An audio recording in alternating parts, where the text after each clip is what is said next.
Az 1956. október 23-án kezdődő magyar forradalom sorsát a szovjet csapatok november 4-i bevonulása megpecsételte. A nyílt fegyveres ellenállást pár hét alatt az ország egész területén leverték. A rendcsinálás első napjaiban egy orosz páncéloson Budapestre érkezett Kádár János, aki a kommunista diktatúra helyreállítására kapott felhatalmazást Moszkvától. A szovjetek megbízottja, Kádár nem volt könnyű helyzetben, mert tekintéllyel nem rendelkezett, és a forradalmi hangulatban a magyar társadalom döntő többsége elutasította az általa képviselt fordulatot. A helyi ügyeket az októberben alakult munkástanácsok irányították, amik általános sztrájkot hirdettek, és számos értelmiségi szervezet kiáltványban fejezte ki a tiltakozását, követelve a megszálló csapatok távozását és a szabadságjogok védelmét. Mivel a magyar hadsereg és a rendőrség szervezett működése megszűnt, illetve sokan átálltak a felkelők oldalára, Kádárnak saját fegyveres ereje sem volt. A hatalom újjászervezésének az egyik legelső lépése a megbízható emberekből álló fegyveres csoportok megalakítása volt. Ilyen testület volt az egyenruha nélküli, a szovjet hadsereg által biztosított egységes vattakabátjukról elnevezett pufajkásoké, aminek tagjait az egykori AVH-sok, honvédtisztek és megbízható kommunisták adták. A másik fegyveres testület egy félkatonai szervezet volt, amit munkásőrségnek neveztek. A tagjai olyan kommunista hatalom iránt elkötelezett párttagok voltak, akik civil munkával rendelkeztek.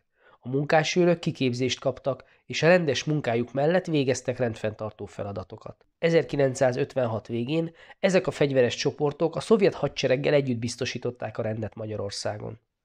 A rend helyreállításával és fenntartásával egy időben elkezdődött a megtorlás is. A különböző forradalmi bizottságokat és munkástanácsokat feloszlatták, a forradalom vezetőit és az ellenállás résztvevőit letartóztatták. Az utcára vonuló tüntetőket több alkalommal sortüzekkel oszlatták szét.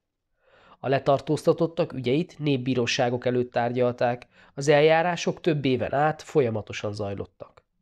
Végül összesen 35 000 ember ellen indult bűnvádi eljárás, akiknek kétharmadát hosszabb-rövidebb ideig tartó börtönbüntetésre ítélték. 229 esetben a népbíróságok halálos ítéletet szabtak ki. A halálra ítéltek egyike az a 15 éves Mansfeld Péter volt, aki a szénatéri felkelők között gépkocsis összekötői feladatokat látott el, majd a szovjet bevonulás után a rendszer esküdt ellenségévé vált, és fiatalkorúakból bűnbandát szervezett. Lebukása után 1959-ben lett a kommunista megtorlás legfiatalabb áldozata. Ezt a sorsot szánták a forradalom vezetőinek is. Nagy Imre miniszterelnök és társai a szovjet bevonulás után közel 3 hétig a jugoszláv nagykövetségen találtak menedéket, de ott a helyzetük egy idő után tarthatatlanná vált. Az épületet elhagyva azonnal letartóztatták és Romániába szállították őket. Nagy Imre, Maléter Pál és Gimes Miklós pere 1958. júniusában kezdődött, mindössze 6 napig tartott és halálos ítélettel zárult. A döntés után azonnal, késlekedés nélkül hajtották végre a kiszabott ítéletet, majd a meggyilkoltak testét a kivégzés helyszínén elásták. A maradványokat 3 évvel később az új köztemető 301-es parcellájába titokban vitték át.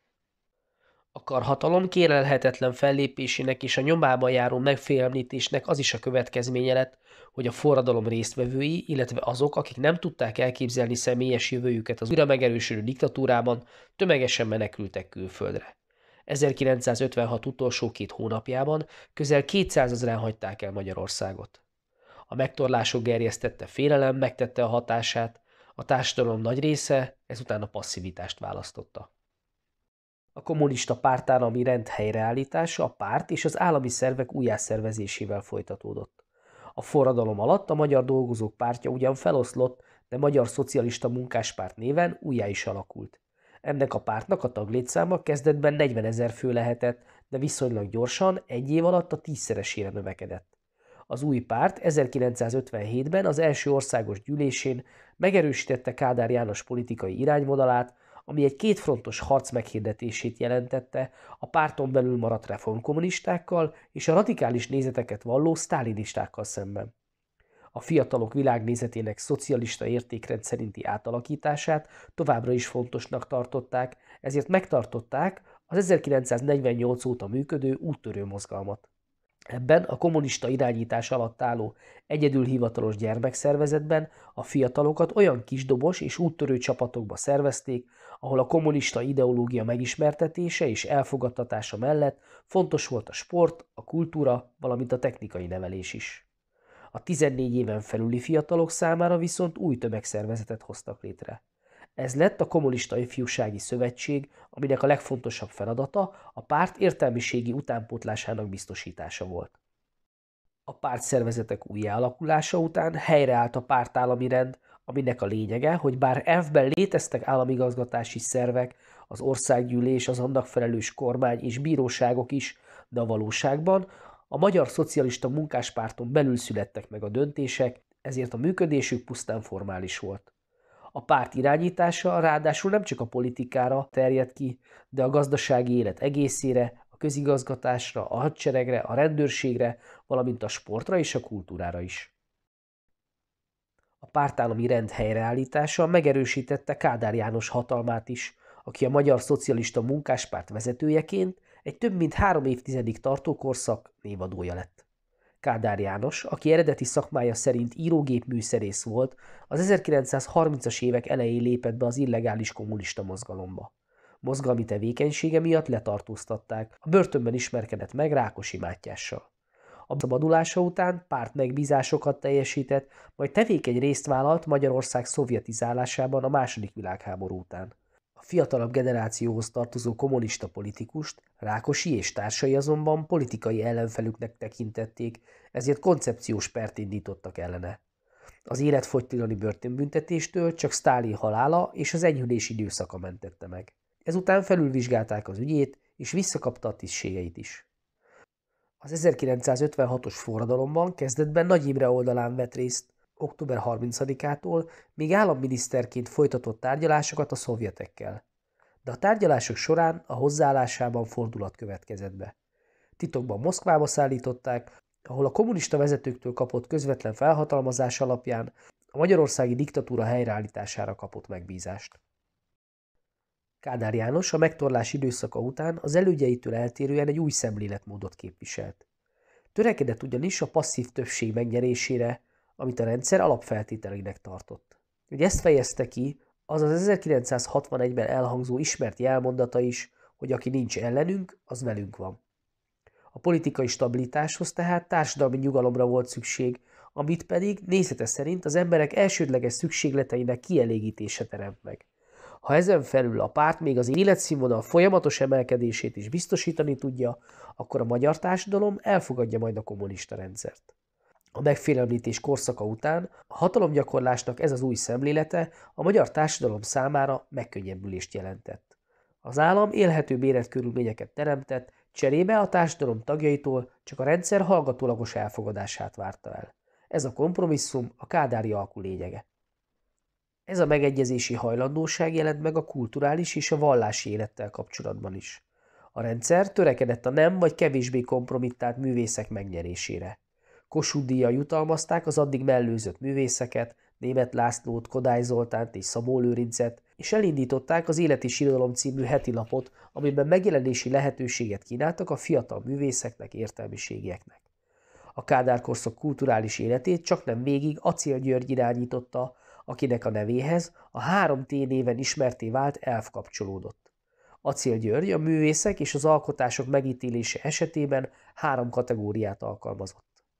A szellemiségükben megfelelőnek talált művek kerültek a támogatott, a pártsemleges témákat tűrt, és a pártkritikus rendszerellenes alkotások a tiltott kategóriába. A kommunista konszolidáció fontos állomása volt a katolikus egyházzal való viszony rendezése is. Az egyház működéséért és az ehhez biztosított szerény állami támogatásért, valamint az iskolán kívüli vallásoktatás elfogadásáért cserébe beleszólást kellett engedni a püspökök kiválasztásába, és tiltania kellett a papok rendszerellenes állásfoglalását.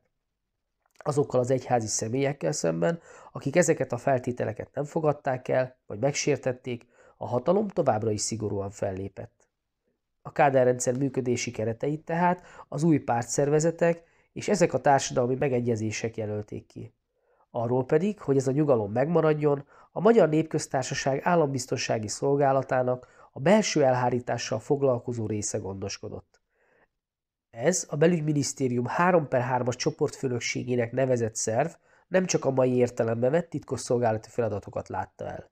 Az állampárt közvetlen irányításával igyekezett minden belső ellenzéki tevékenységet ellenőrzése alatt tartani és felszámolni, amihez kiterjedt ügynök és besúgó hálózatot működtetett a társadalom valamennyi szintjén.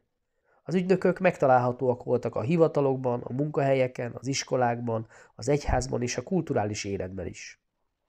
A munkásság vezető szerepének állandó hangoztatása mellett fontos volt, hogy a társadalom minden tagja számára érezhető legyen a szerény, de biztos anyagi gyarapodás lehetősége.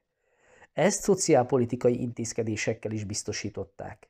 Ingyenes volt az oktatás és az egészségügyi ellátás, a lakásépítési támogatás révén 1961 és 1975 között több mint 1 millió új lakás épült. A városokban a többemeletes társasházak lakótelepeket alkottak, vidéken a régi parasztházak helyén megjelentek a sátortetős kockaházak.